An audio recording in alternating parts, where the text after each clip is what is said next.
All right, here we go. Please subscribe to the channel. Please.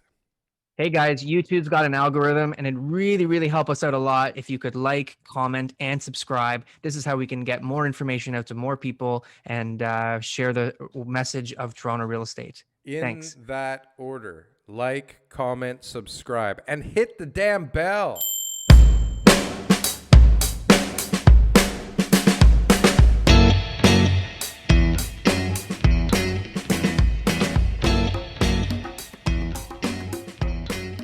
Hello. Testing. Oh, are we on AirPods? Earpods? Earpods? We got a connection. We are connected. How are you? I think I'm good. Right on How are you? time. You're right on time today. You know what? I'm actually late because Zoom decided to update itself. Oh my. The nerve of them to fix the bugs. What is wrong with them? What is wrong with them? Don't they know we have a 10 o'clock Sunday morning podcast? They're very, very unthoughtful. They had a There. big shakeup this week in their stock because of their earnings reports and stuff like that, and they felt like everyone was saying basically how they're not projecting the profits and everything else like that. So I'm like, you know what, really, like, what is their revenue? And it was like over $1 billion. And I was like, they'll be okay. It's ridiculous the way the stock market works. Yeah. Like you literally, if you are, a few percent within projections on the wrong side of projections, Yeah. it's like, oh my God, they didn't reach expectations. We got to get out. There's something wrong. And Something's people up. freak out and they sell their stocks. It's pretty crazy. Yeah. So Rudy. it was a fun week for them, I imagine. Yeah, I didn't even hear about that. I've been so buried in real estate stuff. It's been a crazy week for real estate, hasn't it? Really, this week is crazy for real estate. Feel like it. Hold I feel on, like there's a lot of 52 stuff weeks has in the happened. year. There's I know 52 they weeks. They all can't all be seem. crazy for real estate, Darryl. It depends on your perspective. One of the weeks has to be a slow week. No, they don't. Yeah, Some it has feel to be. slower than others. We But have in to the come on here and tell people the truth that there's got to be a slow week in real estate. I think so. I think when you cover so many angles like this show does, there's always something going on. It's not like Something's we're going just on. talking about, maybe from your perspective, it's a little slow because you're in residential real estate, right? But if you look in developments, there's a lot of development applications going in. There's a lot of launches that have started. There's a lot of sales going on. And there's a lot of politics right now that are very, very closely tied to real estate, in case you didn't notice. Well, I'd like to just maybe speak for the record here that I agree with you. This was not a slow week in real estate. Not a slow week, but hold on a This sec. was a crazy week in real estate. All sorts of stuff is going on. I think more important than anything, and where I really think we should start, is a very, very, very interesting occurrence this week. And I think that this is going to start a new trend all over the world, but definitely in Toronto. I mean, when you have 124 cranes in the air at any given time over a long period of time, and let's just say we didn't have 124 consistently for a long period of time. We had 50, we had 100, we had 80, we had a lot of damn cranes. So we've built a lot of stuff in the last 30 years. And if you are a TikTok fan, or I think it was on here, let me put this on the screen. But this is important news, I believe. Shout out to TikTok. Shout out to look, I did not have this prepared properly at all, did I? All right, let's get rid of this garbage. Okay, here we go. Horrifying viral videos show what it's like to live in Toronto's notorious ICE condos. Well, I mean, first of all, this is a well-renowned condominium building, and when it was built, it was finished in 2015-ish, and it was built by a very, very couple of high-profile developers. When it was sold, when it was built, this was like lineups people were camping out for 2 weeks, sleeping outside in tents just to be able to get a unit. Yeah. And so Yeah. this is Lanterra and Cadillac Fairview, like two behemoths, right? And the And location so, is yeah, primo. great location. But here we gotta share this together because this is fun. Hold on, is this the right one? Is that the right one? Looks like it. Yeah, that was the right one. Sorry. It's Check okay. this out. So this is what people are going through.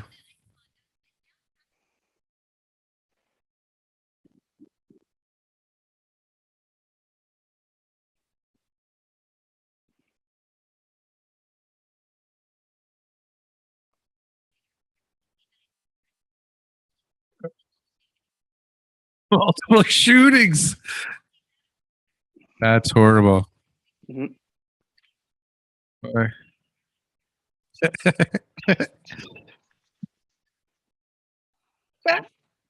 Can you imagine? Well, all those people lining up, right? Just for people who are just listening here, it's like fire alarms are going off in the middle of the night, garbage chute is out of order, elevators are out of order, police One shootings. elevator. Yeah. So when this was being sold, all the people who were lining up were all investors because there was a huge hype around this. So nobody bought this building because they thought it was going to be a great place for them to live. They thought it was a great investment. So Time the out. number of leased units in this building, I don't have the figure, but it would be a huge percentage. It would be over 75%. I know that. When the condo market started to take a hit in COVID, like in the summertime, April, May, June, this was the building that was full of listings. This is what everybody was doing case studies on because there was more listings for lease and for sale in this building than anywhere else. And so prices were plummeting for lease, prices were plummeting for sale. And that makes a lot of sense. We've lost Darryl. We've lost Darryl for a 2-man podcast show. Having one man at the screen defeats the purpose. But thank you, Darryl. Thank you for this unexpected monologue. My coffee everywhere. Can you hear me? Yeah. Would you like to restart the show? And we're back. What a disaster. Disaster Sorry. avoided. I don't know if it's avoided. Everything is very wet and sticky still. What the hell? Water coming out of everywhere. Or coffee. Ouch. That was unfortunate. Sorry about that. I got It so is excited about that. I got so excited about those people having such a hard time in that condo. What a horrible I guess person. you're very passionate about helping condo dwellers, especially renters at ICE condos. You got excited. Holy, that was funny. You don't want anybody to Sorry. suffer. What a disaster over here. Everywhere. Everywhere. Okay, sorry. It's not the developer's fault, right? In those cases. It's not okay. So I mean, let's break these things down here. So garbage not working, whose fault is that? Management. Management. Well, what if it's like a problem with the system that was installed? Why all this stuff happening in this one place? Why are we not hearing about this in other overuse? places? Because when you have a high tenant occupancy, you've got a lower level of care. So people start throwing in things into the garbage chutes that they're not supposed to. Right? People start riding up and down the elevators more than a normal household would. Right? No pride of ownership. Everything just gets used a little bit more at a higher level. It would be like the same as me saying, go and buy a Honda Civic and maintain it for 10 years, and then go and buy a Honda Civic and rent it out to other people for 10 years. Which Honda is going to be in better condition at the end of 10 years? Right. Right. Please stay calm. Please stay calm. They keep telling them in the middle of the night. Stray bullets in the lobby. What's going on here? Bullets in the lobby. Okay, what did we see? There's cops all over the place all the time. There's alarms going off all the time. But there's only been one. Why would there only be one elevator for like 4 months or something? They said. You know what? Elevator parts have been really hard to source. There's been issues with labor shortages. COVID's caused delays in a lot of different areas. So I wouldn't be surprised if that's just another one that we could chalk up to, COVID related issues. Right. And then to boot, unit owners in there have obviously taken a hit on their unit values and rental prices and stuff like that. I feel like the person who's renting at ICE condos is like, they come from out of Toronto, somewhere else, small town. It's like their first experience in the city. They get impressed by the location and how new the building looks. And then they go, oh, this is the place for me. And they don't have any friends in the city to warn them. Well, and the building got big notoriety. Like it won awards when it was built for architecture and like concept and all kinds of stuff. Yeah. Very tall building. It's like one of the tallest buildings on the planet, I believe, or North America too.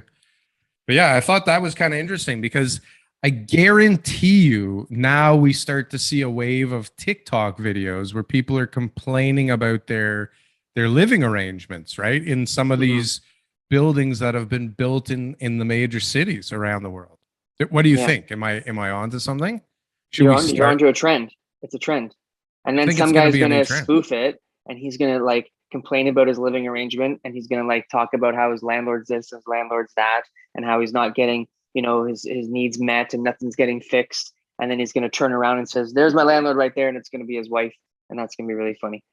And he'll get like 8 billion views and be able to and he'll be able to pay off his mortgage with the ad revenue from all of his views. Good for him. But he just got a mortgage like last week and it was $1 million because that's what you got to pay right now in this market. That's what you got to pay.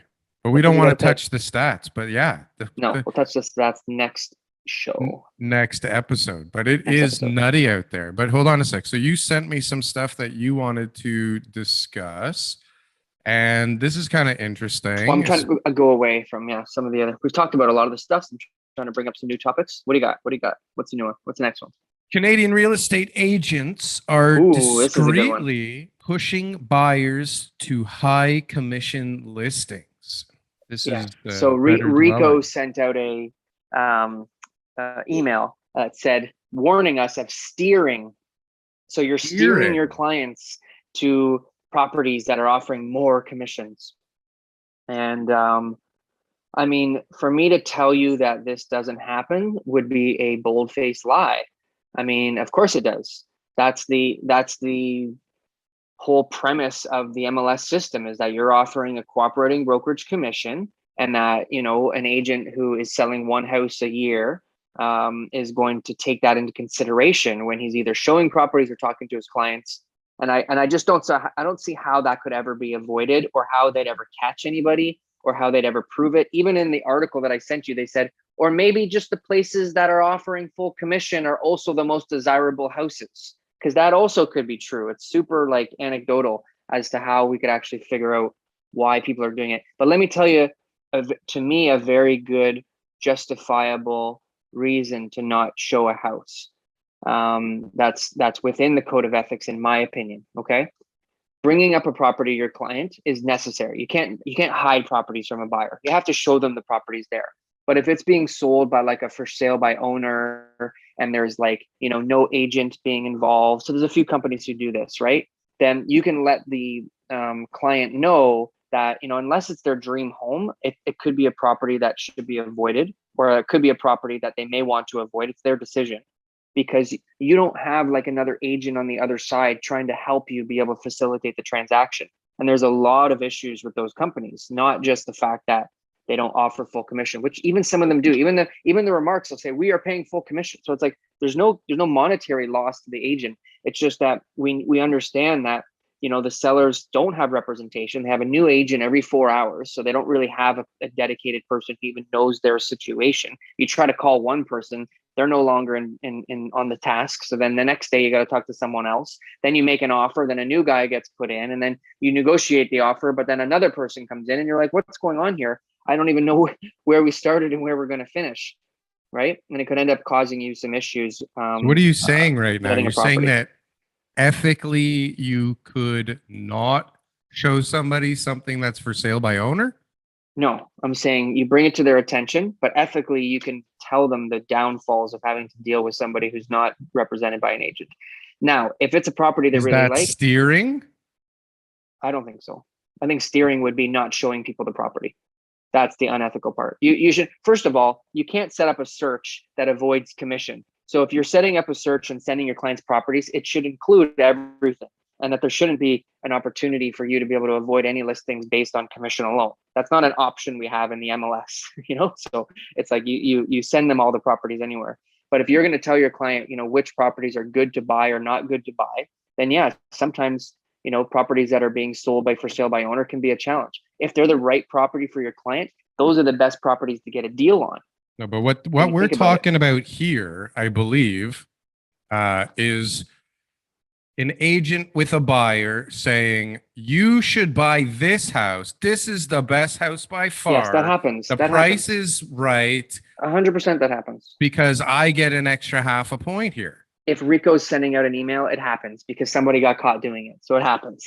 Again, there's no denying it, right? So who catches them doing this? This has to involve other agents, right? Like, is it a normal person complaining to Rico that happens? Yeah. I think it's a consumer saying, like, I got bid out because of this baloney going on.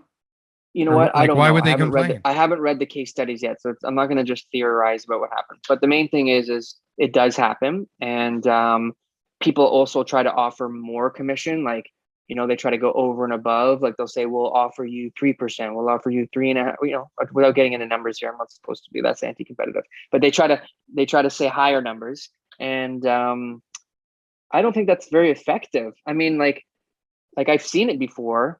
You have I don't buyers. even know if I've ever been to one of those listings that my buyer bought that ended up being. I'll give you an example. Look, I'll do my deal of the week with you right now. My deal of the week right now is a condo. I sold it. I'm up at the cottage this weekend, and on Friday on my way up here, I sold it on my way up here. Got it all signed. Stopped at the guy's house. Dropped off the check before I came up. It was lower. It was 20% lower commission. Okay. My guy's been waiting for a condo like this for 8 months. We've been looking and trying, and we put a couple offers, but he wasn't serious. The guy's 94 years old. He wants a condo in a building at McCowan and Highway 7 in Markham. Okay. 25 or 55 Austin. Okay. It's a building that have big units. He wanted the pond view. He wanted a big balcony. He wanted a certain square footage, certain renovations. And we looked at like a bunch of units for 8 months. And he never, ever wanted to pull the trigger. He's been in the same house for almost 40 years. He's 94 years old. The guy's got patience. So when it came up, I didn't even look at what the commission was. I showed it to him immediately. I came up, boom, let's go. We saw it. I put together the paperwork. As I typed that up, the commission was lower. Again, no second guessing. I put it in. We put the offer in. We got the property. Fully offer. I think what we're talking about here is people that have buyers that don't necessarily need to look at the properties or need to even be in the country, possibly, where their agents are selling them houses for where they get an extra whatever percentage. Because again, your theory could be true, but I have no idea unless you can show me that actually happens. I'm just telling you. Why are we talking about it though? So here, because Rico sent an email out and someone leaked that to the media, and Better Dwelling posted it online. That's what happened. So is it a big deal? Is it a big deal? I think it should be a big deal because the consumers and the public should know about it. They should know. Isn't that like a tool of a realtors to offer a higher commission to attract more agents, which attracts more buyers? For a seller, yes. Right. Yeah. Okay. I don't see anything wrong with this.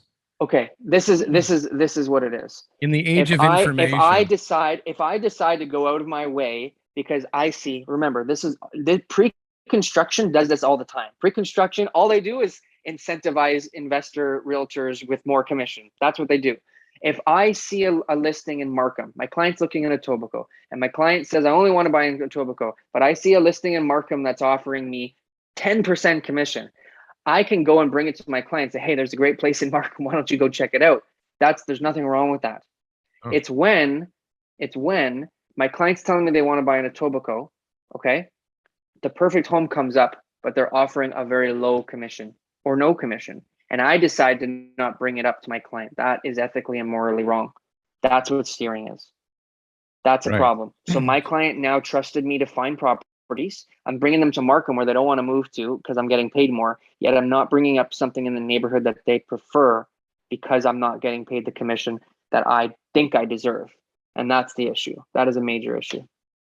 So I saw something where Elon Musk was saying that, um, the innovation or the change or whatever, it's based on what's incentivized, right?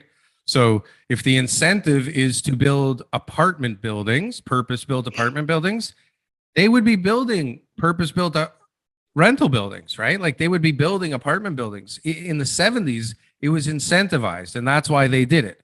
And then all of the incentives kind of dissipated, and it became more profitable and probably smarter to start building condominiums, right? And so that was what was incentivized. And then, we see the shifts in where product gets built and how it gets built based on incentives, right? So, you see certain pockets of Toronto being built up more than others. And that's because they've pushed us, they've steered us towards certain areas that they want us to build in, right? And develop in. It's the same with everything. I think it was talking about CEO pay, right? Like how much CEOs make and why the stock market's so messed up, and it's because like what's incentivized is just profit at all cost. It doesn't matter, right? And it's the same thing in the construction industry. So, I don't want to jump, but they're steering everywhere. This is a bunch of horseshit and probably a big waste of everybody's time. But where we're seeing tons of steering at the moment is in the election campaigns, right? They are trying to steer public perception. They're trying to steer public opinion in their direction. And so they're all doing it in they're making bold statements. Like to say you're going to, add 1.4 million homes in 4 years or a million homes in 3 years or whatever, all the baloney. Like, listen, first of all, none of it will happen anyways. And it's a bunch of malarkey, right? It's just all just talking points for elections. Or I think we talked about this last week. Like, do we believe any of this stuff? Are they going to do any of this stuff? Are they just trying to get votes? I mean, we know the answer, don't we? Good. That brings us to our next article. That brings us to our next article. You didn't even comment on what I said. I think it's great. I think you're absolutely right. I think this one. I think that it is a bunch of baloney that will blow in the wind. No one will give a shit. This one here. Yes. Liberals 1B, which I believe is not Bitcoin. It's billion. Rent to own plan. For now, it's billion. Yeah. Soon they might be the same thing. Okay. Rent to own plan may sound nice to voters, but most won't benefit from it. Yeah. So speaking of nonsense garbage that no one cares about, any of the Liberals' plans for first-time home buyers, they introduced that first-time home buyer plan where they were going to own a stake of equity in your home. And they were going to give you like 5 or 10% of the down payment. And then you would be able to buy a home and you would be able to save this and you would be able to do okay. And nobody used that plan at all. Every mortgage broker I talked to said the same thing. 0 applications. 0. 0. Not one. None. Wow. Okay. Yeah. Who doesn't want to be partners with their government? That plan sucks. And now their new rent to own plan, they're basically expecting that there's going to be a bunch of private landlords who are all going to come up with some idea that they feel is going to benefit them to be able to give a credit to the buyers. So every rent payment that's made, a percentage of that rent payment would go into like a forced savings. So that person, that buyer can either save a down payment or buy the unit later, whatever it is. But at the end of the day, it's garbage. Well, it's never going to work. Rule number 1 is that you have to give below market rents. Sure. So, okay. So who would want to do this? So they said not-for-profit groups. Now, how many not-for-profit groups do you know own like a multitude of rental apartments? right? And are they apartments that I would want to live in Yeah. or But in even still, even areas? like Habitat for Humanity, like nobody's got like a huge amount of apartment. Every major landlord in Ontario that I know about, other than Toronto Community Housing and like the municipally, like publicly run and funded ones, all the privatized not for profits, none of them own a huge stake in apartment buildings or apartment units that I know of. I could be wrong, but like I don't know of any. No, but even still, like you have to be willing to do some stupid stuff so that these other people can buy it later from you. Yeah, well, or a At what forced savings. price? It must And so the be. government's wanting to throw $1 billion. So who is this going to help? It's going to help people who probably would end up buying anyways in the next 1 or 2 years, but because they qualify for the program, they'll end up just taking advantage of an extra $4,000 to $10,000 of government money, right, over the next 2 years to help them with their down payment. It's not really going to make anybody come into the market who ordinarily wouldn't have come into the market, right? It's not going to take poor, low income worker, like minimum wage worker, and say, by saving an extra $200 a month, we're going to put you in a home real soon. Like, no way. Like, There's no you need a rent to freaking own. $50,000 down payment to buy a property in Toronto, minimum down payment to buy a property in the GTA, land transfer tax, all that kind of stuff. If you don't have 50 grand, don't even talk to any real estate agent or mortgage broker yet. Start working on saving more money. That's what you need. And for 20% down, we're talking about, a much higher figure, north of Anything 120. anything that says rent to own is a scam. It's a scam. Rent to own doesn't work on any level for anybody. It doesn't. And anybody I So watch do it is either a new investor or running a scam. no, and what's going to happen is like Cadillac Fairview or like Smart Centers or something is going to get $1 billion to build affordable housing on one of their sites or some bullshit. It's going to come out. Ford gives one of his friends $1 billion to develop, farmland that's already protected. Blah blah blah blah blah blah blah blah blah. So there's $1 billion gone. TK, some of that's yours. Some of I that's hope so. mine. I hope I'm Some I'm of one of the it's landowners. Urban Zen Girls. All right. What else do we have? So how I'm did trying to we figure out that first time home buyer. malarkey? Yeah. So when they said that they were going to do, a certain amount, that they were going to kick in a certain amount, I'm trying to remember how much. Oh, they earmarked 1.25 billion over 3 years for that program that zero applications were received. It was earmarked. Where'd the money Doesn't go? earmarked mean that they took that money and they've basically allotted it to that program and they can't take it away? Isn't that what earmarked means? Where's the 1.25 billion dollars, Daryl? If nobody used the program, where's that 1.25 billion dollars? And how come the Liberals, who's coming up with these plans? Look, I'm not getting political here because I really couldn't give a shit at the end of the day who's in power, because I think they're all pretty horrible. But who's giving them these ideas on how to be able to get people into homes? Like, I could come up with a better idea in an afternoon than they've been able to come up with in how many years? So, but maybe we should assume that the priorities are not congruent. That's possible. Maybe, Because I don't think that they're that dumb. I mean, some of them are pretty dumb. Some of them appear to be pretty dumb because they don't do things in line with our expectations. So we put them in the dumb box. But maybe from a different perspective, they're not so dumb. okay. So the prime minister of a country or the president, would you compare them and say the CEO of a major company is like the president of a country or prime minister?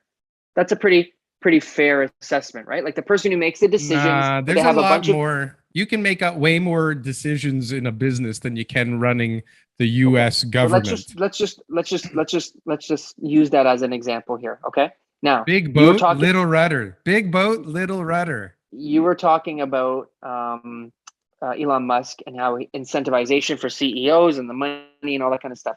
On average, who makes a lot more money, CEOs or the president or prime minister of a country? Like in the long run or in short term? The annual income. Like while they're president or after they've become president? during their term. Yeah.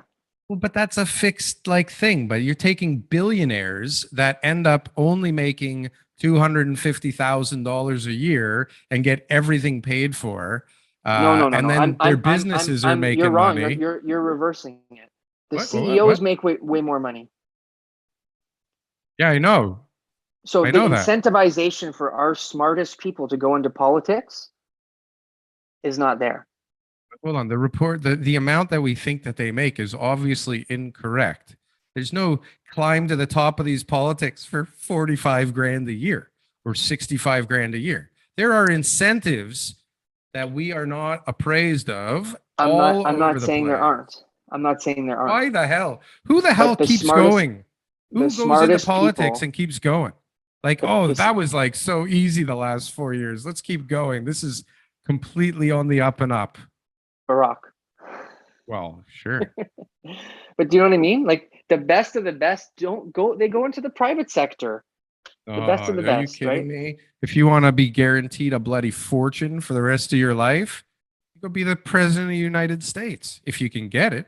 It's like that's like some top dogs, man. You got to go through some serious Yeah. stuff. First, you got to be a Without billionaire getting now. too political, look at the last two presidents of the United States, and please tell me that those are There's the no best and good brightest. leaders. Go back in time. Who Okay. out there was like, do you remember that guy was that guy was great in Okay. any country?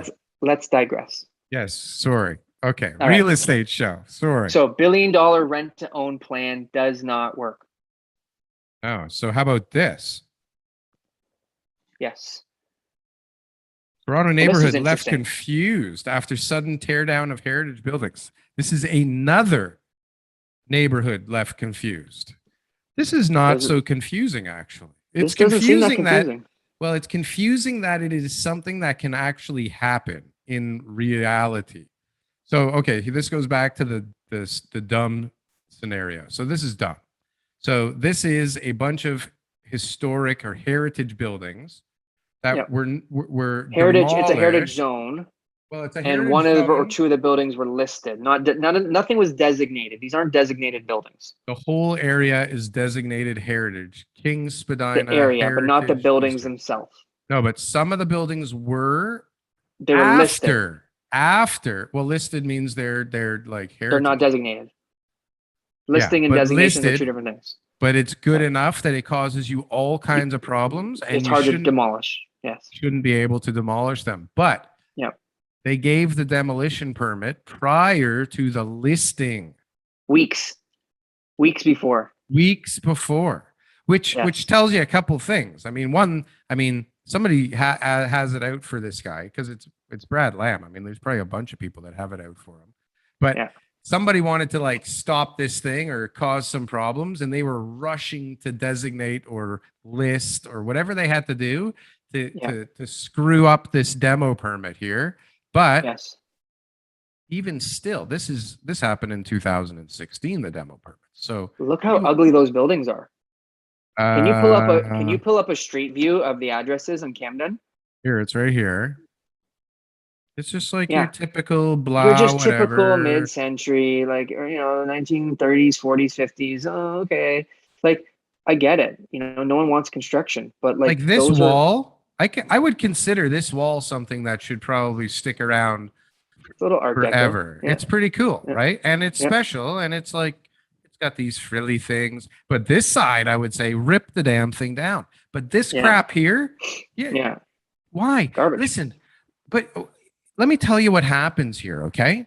What happens here is you spend millions of dollars extra doing all kinds of stuff, whether it's underpinning these buildings or holding the facades together so that they don't fall apart, or restoring the facades of these things and building like with different methods that you have to do in order to like stay clear of all this crap. Like, it just adds a line item to the pro forma for the developer that adjusts the end price that he has to charge in order for this to get funded, right? So all it does is first of all, it slows down the supply coming online, right? And then Yeah. secondly, it pushes up the end price for the consumer because guess who's not taking the hit, right? Exactly. It's not going to be the Not Brad Lamb. developer. No, well, listen, it's definitely not Brad Lamb's investors. Okay. They're not taking the hit. So, and Brad Lamb is going to try his hardest not to take the hit, right? So at the end of the day, in a market that's rip roaring, I just got like a new launch. I forget which one it was. Natasha, I think they're calling it. It's like downtown, good area. 1,600 on the platinum. 16 to 1,700 on the teaser platinum email that came out. Like prices are bananas. And so what's going to happen? You know, they're going to slow down the demolition of this building. It's not going to get built. It's going to be a whole thing now. It's in the media. All the He's while, smart. the He did it end all price. in one weekend. One just like boom, go. We're taking it all down. Yeah, I mean, what was he going to do? There was probably a bunch of pressure coming, and his lawyers probably said to him like, "You got the permit, so like you're good." You're good. And that was smart, like, because when you start hearing about this, you know, and you own a few buildings and you start hearing about, you know, a entire neighborhood becoming classified as heritage, you go and get that building, that demolition permit, whether you need it or not. Well, it was designated years ago. I mean, it's been a designation that area forever. 5 years, it says. Yeah, at least 5 years. Ever since I 2016. was in the industry. Yeah, yes, okay, that makes Yeah, sense. 2016. And Yeah, and there's a couple. There's one in the East End that's like that too. It's just it's asinine. There should Yeah. be certain buildings for sure that should never be touched. Most of the ones Designated downtown, buildings. they should Yeah. be designated, listed. Listed. All it means is you apply for a demolition permit. The city has 90 days to be able to come back and tell you why you cannot demolish that building. And after 90 days, you get your demolition permit and the city can no longer bring it up. Sorry, they don't have, not to tell you, they have 90 days to designate. 90 days to actually put it onto the designation list in order to be able to protect that building. But if they can't find a reason to designate it, you get to demolish it once you Yeah, get your but the permit. reason is simple. It's in the heritage designated area. Boom, done. And then you're fucked. In that case, I'm talking about a regular listed property anywhere else.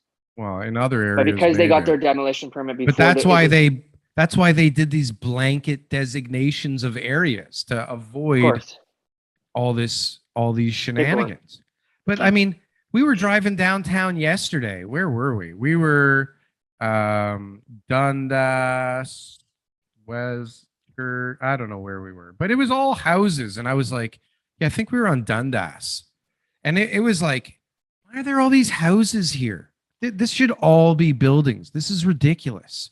Houses on Dundas all over the place. Like this is a major downtown Were you in the artery. East End Dundas? I guess we started. Yeah, we were coming from Scarberio. Yeah, that's where the building should be, in the East Dundas Street East. Yeah. There's so much ridiculousness.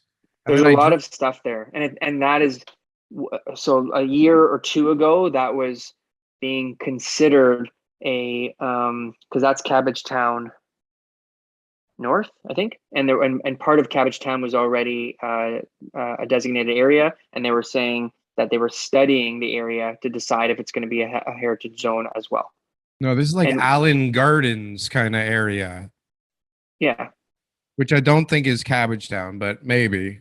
But Cabbage Town for sure is all designated. You couldn't put anything there if you wanted to ever. It's a not all of it. disaster zone. There were, well, sorry, a year ago only part of it was. They were studying the other half. It could be done now. I'm not following it. But anyways, in the interior, the residential houses. yeah, I'm talking about Dundas, like Parliament and Dundas. Beautiful area. But yeah, there's too many houses downtown is the point. The zoning needs to change in downtown. If you want a house, sorry, you're going to make a fortune on your house, but you got to move because we need buildings down there. Yeah. There's so much space taken up by houses. So many You could have homeowners there, right? 15-foot lots left, right, and center. Everyone's crazy. Yeah. But such is life. So hold on, what do we got? We also have I don't want to talk about this. Do you? Housing affordability promises. We kind of talked about it. What about Yeah. rent prices? Ooh, rent Did I prices. send you any other articles? I sent you 3. Did you get them all? We did them all. Okay, sorry. Rent prices. Let's talk. It's ridiculous. No, Toronto rent prices returning to pre-pandemic levels as deals disappear. Obviously, I don't think that it's so not widespread pre-pandemic yet. levels though. No, downtown Toronto is starting to feel the pressure again. This is But what if you go and look at the freehold sector, so like a main floor of a house or a basement apartment or something like that, yeah. there's still lots of inventory for people to choose from. Yeah, but it'll dry up. Still no immigration, right? Yeah. Oh, this is the other one you sent me, which I don't know what. Okay, let's Which one? talk about it.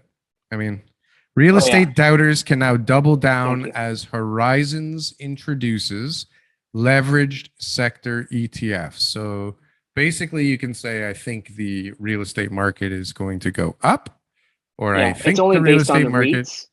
is going to So go it's down. Just the multifamily, REITs? industrial, retail. Yeah, it's not single family. Why are we talking about this like it's a new thing? Is it a new thing? Is this a new Yeah. idea?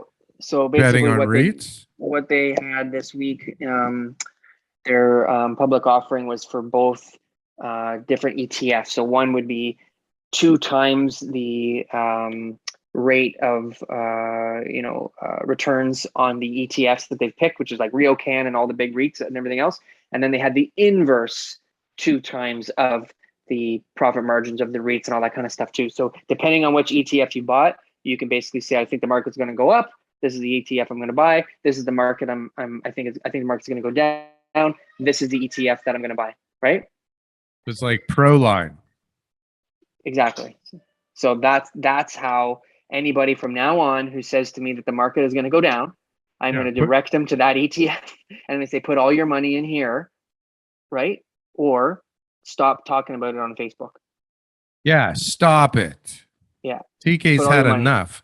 Here's your ETF. Go ahead, put the money in there, and you're going to be a millionaire because you're saying the market's going to go down, right? Because otherwise, how would you hedge against the real estate market? What about selling your property? Selling your property, great. Now, most of these people who are in these Facebook groups, Darryl, do they own real estate? Ah, well, and this is the thing. How many of the people that are looking at these political policies are even in the market? Yeah. Whether they're renters or they already own or they I don't think the even give ones a they're trying to shit. attract are the ones who aren't in the market. Well, Sounds like it. if you're in the market, you Why probably would you want houses to be recognize more affordable? if you're an owner, but if you're a buyer, If you're a buyer, you don't own yet. I but if want you're a buyer, who's affordability. targeting you? Really? Like, look at all the things that are targeting buyers. They're all nonsense. Josh Garnett can't even afford a double car garage no more. Double car garage. Even if I had a double car garage, I need to store half my shit in there because the house is so small. That's the issue, right? Is who are they targeting, right? It's a mess, man. What a I mess. mean, why would All I know they? is this, Darryl. All I know is this. Okay. Prices are going up. And inventory is going down. Inventory's down. We're going to talk about it at the stat show. If you want the full scoop on what's going on in the Toronto real estate market, join us this week for the stat show because it's going to be epic. Yeah, you No should do promises that. on what day that's going to be. It's coming soon. It's coming soon. But I mean, there's no secret in there. Is there a No. secret in there?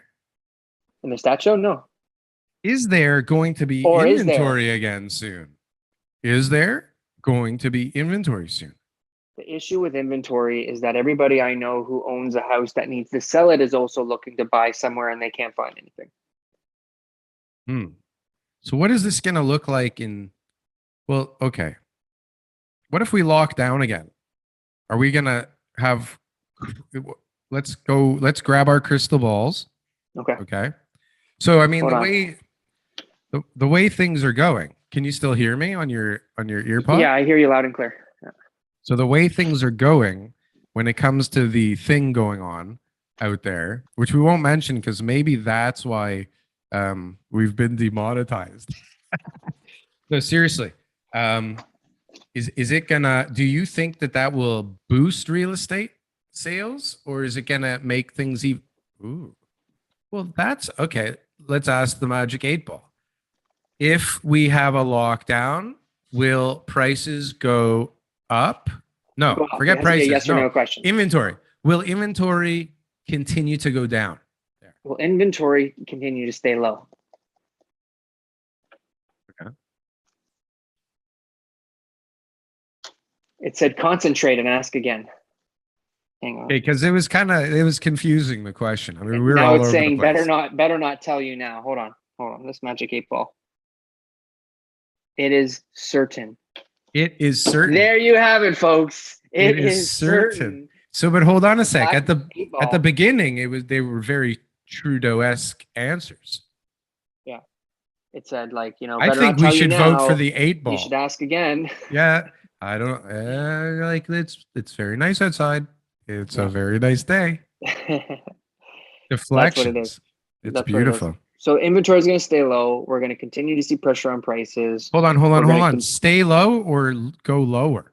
Stay low. It's super low right now. I mean, it's hard for it to go much lower, but it could go lower. But it's not going to go back up to the where it was before. Can you imagine like how long it would take to double again? Double Like the to get inventory. back up to 16,000 a month? Yeah. A lot of That's listings a lot. have to come on. That's a lot of listings. There has to be a lot of stuff going wrong in people's lives for that many houses to come on the market all of a sudden. That quickly, yeah. So right? this is going to be So torturous. what the fear is, just to end the show with this. This is right now what the general message in the real estate market is right now. It's easy to sell your home. No problem. You'll sell it quick. Signs go up, sold signs up in a week. You got no problems. So as a homeowner who's looking to move, upgrade, downsize, whatever it is, the pressure now becomes, I'm going to be homeless because I'm going to sell my house. Then I'm going to have nowhere to go. Where in other times, it's much more, oh, that's such a great house. But if I buy it, am I going to be able to sell my home afterwards? Right? Yeah. But right now, nobody's thinking that. Everyone's thinking, if I list my home for sale, will I be able to find a home? But think about the logic behind it. Sure. But weren't we there a year ago too? Everybody. We were in This this doesn't place work a for year everybody, ago. Darryl. This doesn't work for everybody. If my budget, okay, is going to be based off the sale price of my home, how will I ever know what my budget is unless I sell first? And right now, because there's very little inventory, I have a lot of negotiation power. So I can go and put my house on the market, get top dollar, negotiate terms that are for a longer closing, a closing date extension, a rent back period, all sorts of contingencies that I can put in to ensure that I'm going to be able to find or have the best chance possible to find the home that I want. After I've sold my property, I'm then going to be able to go cash in hand, knowing I've got this much money to spend, make offers, compete with buyers, and go up to a price that I know I can afford. There's no other way to do that unless you sell first. Yikes. So you have to be, and even finding a rental that's suitable, like that Even as a considering backup a plan. short-term rental for a backup It's not plan. a backup plan. It's not a backup plan because there's no rentals. No, short-term rentals, you can find something for a month or two. That's not a problem. Yeah. Yeah. Ugh, There's who no the travel hell and wants tourism to right now. do You can find that? short-term rentals. Yeah. Short-term rental is okay. Yeah. What a pain in the butt. But yeah, I mean, here we are. So, but still, so there's zero way that inventory levels won't be tight as hell, which means prices absolutely have to go up. And currently, I mean, GDP growth just went down. I don't know if we want to talk about that in the stats show, but GDP growth went down. And I mean, that's not a real good scenario for raising interest rates. Like, you don't raise interest rates as GDP slows, right? So guess what? So we have a low rate environment with low inventory and prices that are going to go wherever they go because people are coming. People are coming. People are and coming. They're looking to move into your home. It's a beautiful place. It's a beautiful place to come and live. And I think more and more with especially what's going on all around the world, in all floods, kinds of forest places. fires, wars, Government turmoil, crazy. political unrest. Toronto is a safe haven. A beautiful place to be lucky Right? enough to live. Yeah. New And York great City, education Hurricane and Ida, the places are jobs. flooding, the subway's flooding. What do we have We got it here? What's all. our problem here? What's the It's problem? too hot, Larry. It's too hot today. It's really muggy. It's cold for like 3 weeks in February. I can't deal with that. Oh my gosh. We should be in Florida. Yeah. All right, TK, you enjoy Florida. Very good to see Slug it you. out here, as always, sir. Sorry about the coffee incident earlier. We lost 7 minutes on the podcast today. No big deal. Okay, maybe that will be a good thing. We'll make it up on the stat show. That's right. I'll see you then. Enjoy. Over and out. Adios. No?